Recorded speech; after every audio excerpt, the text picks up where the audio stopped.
Lista 2, exercício 1.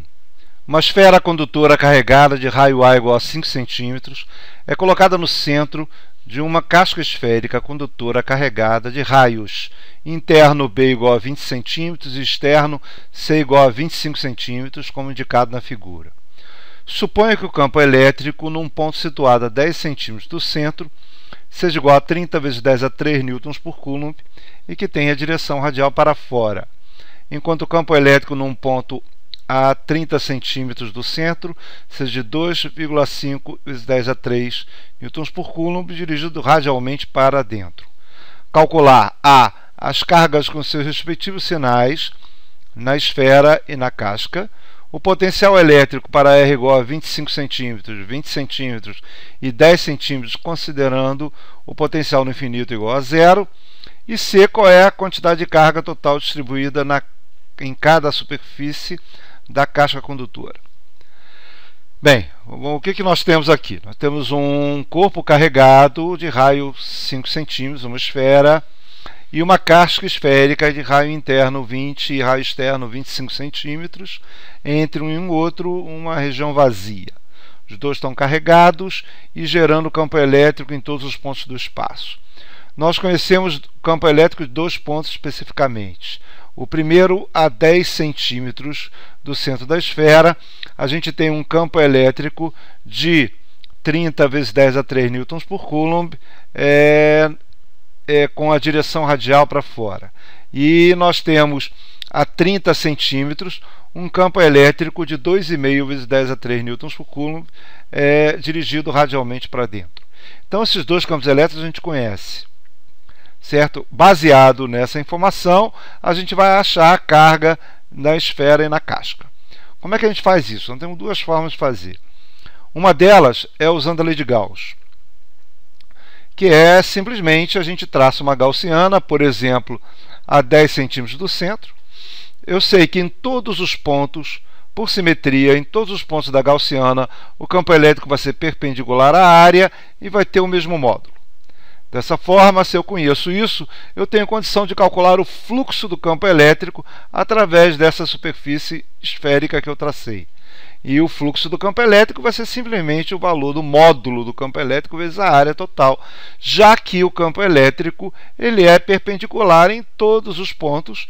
Então o produto escalar fica o produto do módulo dos dois, do campo elétrico pela área, e como o campo elétrico ele tem o mesmo módulo, e fica simplesmente o campo vezes a área. Bem, nós sabemos que o campo nessa posição é 30 vezes 10 a 3 e a área da minha gaussiana é 4π vezes o raio ao quadrado, isso é 0,1 ao quadrado. Consequentemente, o fluxo do meu campo elétrico eu sei que é 3,8 vezes 10 a 3 Newton metro quadrado por coulomb. Bem, o que eu faço com essa informação? Aplico a lei de Gauss. Eu sei que numa superfície fechada, que é a superfície que eu tracei, o fluxo total do campo elétrico é a carga interna por ε0. Quem é a carga interna gaussiana que eu tracei? É a carga da esfera. Então, dessa forma, a carga interna vai ser o fluxo vezes ε0, isso é 3,8 vezes 10 a 3, eu calculei, vezes 8,85 vezes 10 a menos 12. Consequentemente, a carga da minha esfera é 34 vezes 10 a menos 9 coulombs, isso é 34 nanocoulombs. Outra forma de fazer seria utilizar o próprio valor do campo elétrico nesse ponto. Isso sabendo que o campo elétrico se comporta como uma carga pontual aqui no centro. Mas para eu provar isso eu teria que usar a lei de Gauss, de qualquer forma. Então eu preferi direto usar a lei de Gauss para poder fazer, mas a princípio a gente pode usar, no caso, o campo elétrico coulombiano, que é gerado somente pela carga de dentro. Por que eu fiz desse jeito? Para ficar claro que quem influencia no valor deste campo elétrico é só a carga da esfera, não é a carga da casca. Bom, indo por esse caminho, a gente traça agora uma gaussiana a 30 centímetros. Uma gaussiana a 30 centímetros, o que a gente vai fazer? A gente vai calcular o fluxo do campo elétrico a 30 centímetros, que tem basicamente a mesma simetria. Isso é, o meu campo elétrico ele é perpendicular à área em todos os pontos e ele é homogêneo em todos os pontos em cima dessa esfera que é concêntrica ao sistema. Dessa forma, o fluxo do meu campo elétrico vai ficar o valor do módulo vezes A, só que o fluxo do meu campo elétrico é negativo. Por que ele é negativo? Porque o meu campo elétrico nessa região está entrando na gaussiana. Se ele está entrando na gaussiana, então o fluxo do meu campo elétrico é negativo. Bom, utilizando essa informação, a gente calcula o fluxo usando o valor do campo elétrico a 30 centímetros, que é 2,5 vezes 10 a 3, vezes 4πr ao quadrado, que é a área da gaussiana. Isso é 4π vezes 0,3 ao quadrado. Consequentemente, o meu fluxo fica menos 2,8 vezes 10 a 3 Nm/m² por Coulomb. Esse é o fluxo do campo elétrico através da gaussiana. Ele é um fluxo negativo, porque o meu campo elétrico está entrando para dentro da área fechada da gaussiana. Consequentemente, o meu fluxo é negativo. Bom, utilizando a mesma ideia, a minha carga interna fica o fluxo vezes ε0, isso é menos 2,8 vezes 10 a 3, vezes 8,85 vezes 10 a menos 12, isto é, a minha carga interna menos 24 nanocoulombs. Quem é a minha carga interna, a gaussiana, que eu tracei a 30 centímetros? É a carga total. É a carga da casca mais a carga da esfera. Isso é a carga total do meu sistema, é menos 24 nanocoulombs. Mas eu conheço a carga da esfera, é 34 nanocoulombs positivo. Isso é, a minha esfera, a carga dela é positiva, e a carga total do casca mais esfera é menos 24. Consequentemente, a carga só da casca mais a carga da esfera, que é a carga total, certo? Então, a carga da casca é a carga total menos a carga da esfera. Dessa forma, é menos 24 menos 34, isso é, a carga da casca é menos 58 nanocoulombs. Isso é, a casca está carregada negativamente, e a esfera está carregada positivamente. A casca está carregada com uma carga de menos 58 nanocoulombs e a esfera está carregada com uma carga de 34 nanocoulombs. Bom, como é que essas cargas são distribuídas? Eu vou fazer o C logo de uma vez para poder aproveitar o raciocínio que a gente fez até agora. E para isso eu vou traçar, eu sei que o campo elétrico dentro da casca é zero, porque ele é um condutor, certo? Ele é um condutor e o campo elétrico, as cargas só ficam estáticas se o campo elétrico dentro do condutor for zero. Enquanto eu tiver campo elétrico no condutor, as cargas vão se mover nele. Elas só param se o campo elétrico for zero. Bem, se o campo elétrico é zero, o que eu faço? Eu traço uma gaussiana dentro da casca. Se eu traçar uma gaussiana dentro da casca, o campo elétrico é zero, consequentemente o fluxo do campo elétrico é zero e, consequentemente, a quantidade de carga total interna à gaussiana é zero. Isso é, a carga da superfície interna, que é essa superfície que está aqui, mais a carga da esfera é igual a zero. Consequentemente, a carga da superfície interna, que é essa região aqui, ela é igual à carga da esfera, só que de polo oposto. Isso é, como a carga da esfera é 34 nanocoulombs, a carga da superfície interna é menos 34 nanocoulombs. Assim, a nossa carga da superfície externa vai ser menos 24 nanocoulombs. Por quê? Porque a soma das duas é a quantidade de carga que eu tenho na casca. Se a quantidade de carga que eu tenho na superfície interna mais a quantidade de carga que eu tenho na superfície externa me dá a quantidade de carga total da casca. E a quantidade de carga total da casca é menos 58 nanocoulombs. Se na parte interna eu tenho menos 34, na externa eu tenho menos 24. Bem, consequentemente, o que a gente tem? Nós temos uma esfera carregada com 34 nanocoulombs com carga positiva. Nós temos distribuído na superfície interna carga negativa no valor de menos 34 nanocoulombs. E na superfície externa eu tenho carga negativa no valor de menos 24 nanocoulombs. Essa é a distribuição de carga que está na casca e na esfera, para que o campo elétrico, os dois campos elétricos, tenham o valor que foi colocado no problema. Ok? Bom, vamos lá. Bem, como é que fica o campo elétrico na parte externa do meu sistema? O campo elétrico na parte externa do meu sistema, ele é um campo elétrico coulombiano, por causa da simetria do meu problema. Ele é um campo elétrico coulombiano. E isso o que quer dizer isso? Quer dizer que da superfície para fora o sistema inteiro se comporta como uma carga pontual. Isso é, meu campo elétrico externo é 1 sobre 4πε0, a carga total por R ao quadrado. Da superfície até o infinito. Se da superfície até o infinito o campo elétrico se comporta como uma carga pontual, então, consequentemente, o potencial da superfície da casca externa da casca até o infinito também se comporta como uma carga pontual.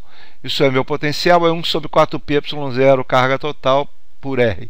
Isso, claro, considerando o potencial no infinito como zero, que é o que está considerado no item B. Certo? Muito bem. Conhecendo o potencial em toda a região da casca externa até o infinito, eu tenho condição de calcular o potencial em cima da casca externa, que é para o raio de 25 centímetros, que é a primeira posição. Então, para o raio de 25 centímetros, o meu potencial é igual ao potencial em todos os pontos do espaço da superfície para fora. Assim, o potencial na posição 25 centímetros, que é exatamente o potencial da casca externa, né? É igual a 25, fica 8,9 vezes 10 a 9, vezes a carga total é menos 24 nanocoulombs, que é a carga da casca mais a da esfera, por 0,25. Consequentemente, o potencial em 25 fica menos 8,5 vezes 10 a 2 volts, né? 850 volts aproximadamente. Bem, vamos agora calcular o potencial em 20 centímetros. E aí, conhecendo o potencial em 25, a gente sabe que a diferença de potencial a gente pode calcular através do campo elétrico entre os dois pontos, né? Na região entre os dois pontos. Então, conhecendo o campo elétrico, a gente sabe que a diferença de potencial entre os dois pontos é igual a menos integral do campo elétrico vezes o caminho escolhido entre os dois pontos, de um ponto até o outro. Bem, mas entre 20 e 25 o que a gente tem é a casca condutora. Então, se a gente tem a casca condutora, consequentemente o campo elétrico da casca é igual a zero. Se o campo elétrico da casca é igual a zero, essa integral é zero. Se a integral é zero, então o potencial em 20 é igual ao potencial em 25. Isso é menos 8,5 vezes 10 a 2 volts.